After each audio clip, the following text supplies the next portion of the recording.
இந்த மாதிரியான sleeve design ஈஸியாக எப்படி தைக்கிறதுன்னு தான் பார்க்க போகிறோம்.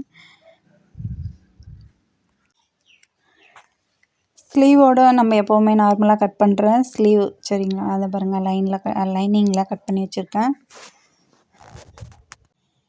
கீழே நம்ம கை சுற்றளவுக்கு ஏற்ற மாதிரி துணி வெட்டிக்கலாம். கீழே பார்டருக்கு 3.5 இன்ச்சில் ஆகலாம்.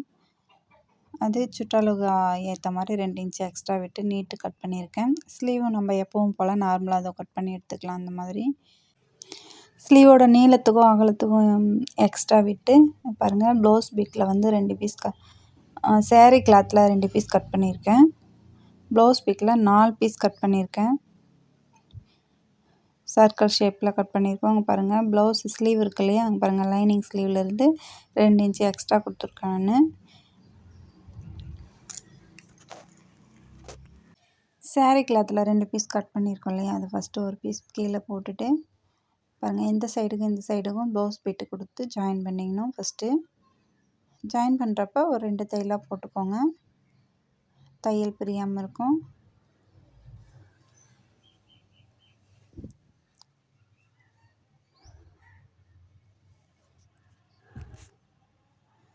இந்த மாதிரி ஜாயின் பண்ணி எடுத்துக்கோங்க. டபுள் தையலாக போட்டிருக்கேன் நான்.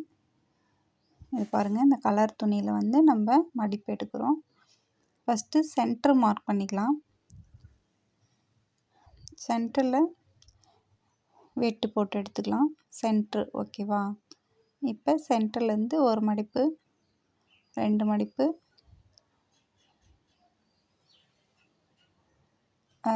பிங்க் கலரில் அந்த ப்ளூ கலரில் 2 மடிப்பு, பிங்க் கலர் ஒரு மடிப்பு, அப்படி வந்திருக்கு பாருங்கள்.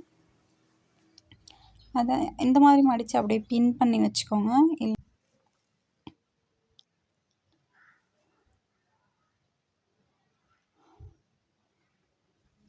பாருங்கள், கைடு பிடிச்சிட்ருக்கு. கைடுக்கு அடியில் வச்சுருக்கேன்.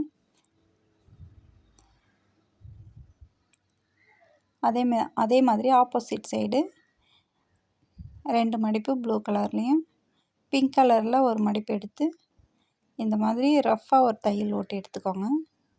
மேலே அந்த மடிப்புக்கு பாருங்கள், கீழே வந்து மேலே வச்சுருக்கேன். மேலே வந்து மடிப்பு தெரிகிற மாதிரி கேப் விட்டு வைக்கிறேன். பாருங்கள், இந்த ஷேப் அழகாக வந்துடுச்சு பாருங்கள். ஓகேங்க, பாருங்கள் இந்த சென்டர் டிசைன் எவ்வளோ அழகாக வந்திருக்கு பாருங்கள். கொஞ்சம் தைக்கிறப்ப நிதானமாக தைங்க, மடிப்பெல்லாம் பார்த்து எடுத்துக்கோங்க. ஓகே, மேலே தைக்க வேண்டியது அவ்வளோதான். ஓகேங்களா. அதுக்கப்புறம் நம்ம லைனிங் பீஸு நம்ம ஸ்லீவ் வெட்டி எப்போவுமே நார்மலாக ஸ்லீவ் எப்படி வெட்டுவோமே அதே மாதிரி வெட்டி வச்சுக்கிருக்கோம். அது வந்து உள்பக்கமாக கொடுக்குறோம் பாருங்கள். லைனிங் வந்து உள்பக்கமாக கொடுத்து தையல் எடுத்துக்க போகிறோம். சுற்றி தையல் போட்டு எடுத்துக்கலாம்.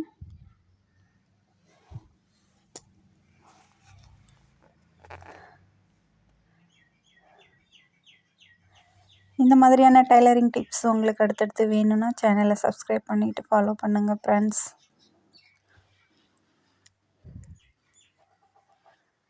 இது பாருங்கள், நம்ம லைனிங் தான் நம்மளுக்கு மெயின் அளவு இல்லையா, அதனால் எக்ஸ்ட்ரா இருக்கிற பீசஸ் எல்லாம் ரிமூவ் பண்ணிடலாம். ஓகேங்க, பாருங்கள் எவ்வளோ அழகாக வந்திருக்கு. மேலே பார்டர் எப்படி கொடுக்குறதுன்னு பாருங்கள். பார்டருக்கு வந்து நம்ம சேமாக லைனிங் கிளாத்து அதனோட அளவுக்கு வெட்டி வச்சுருக்கோம் இல்லையா, 3 இன்ச்சு ஆக்கலாம் சரிங்களா. மேலே கரையோட பார்டர் மேலே வச்சுட்டு லைனிங் கிளாத்து கீழே வச்சுருக்கேன். நம்ம ப்ளவுஸில் முன்னாடி பட்டி தைப்போம் இல்லையா, அந்த மாதிரி தான் இது. நம்ம தையல் ஒரு 1/2 இன்ச் அளவுக்கு பிடிச்சு எடுத்துக்கிறேன்.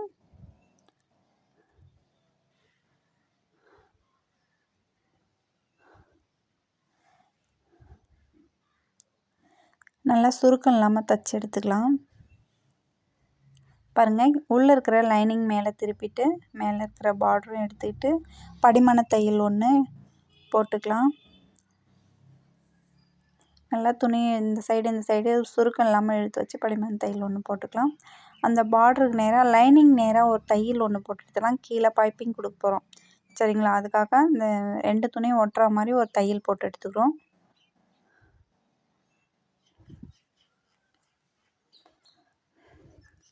பைப்பிங்க்கு வந்து சேரீயோட கிளாத்தில் இருந்து தான் வெட்டி எடுக்கிறேன். பாருங்கள், சேரீயோட கிளாத்தில் இருந்து ஒரு 1 இன்ச் அளவுக்கு அகலத்தில் வெட்டி எடுத்துக்கிட்டு நம்ம ப்ளவுஸோட நீட்டுக்கு வெட்டி எடுத்துக்கிட்டு அதை பைப்பிங் கொடுத்துக்கலாம். பைப்பிங் துணி தைக்கிறப்ப ஒரு 1/4 இன்ச் விட்டிங்க போதுமானது.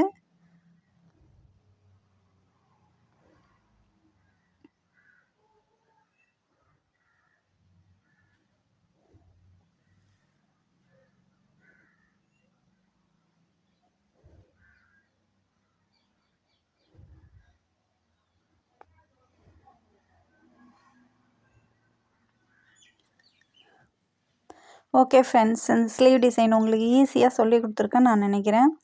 பிடிச்சிருந்துச்சின்னா மறக்காமல் லைக் கொடுத்துருங்க.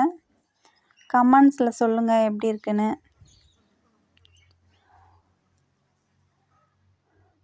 ஓகே, அடுத்த வீடியோவில் பார்க்கலாம் ஃப்ரெண்ட்ஸ்.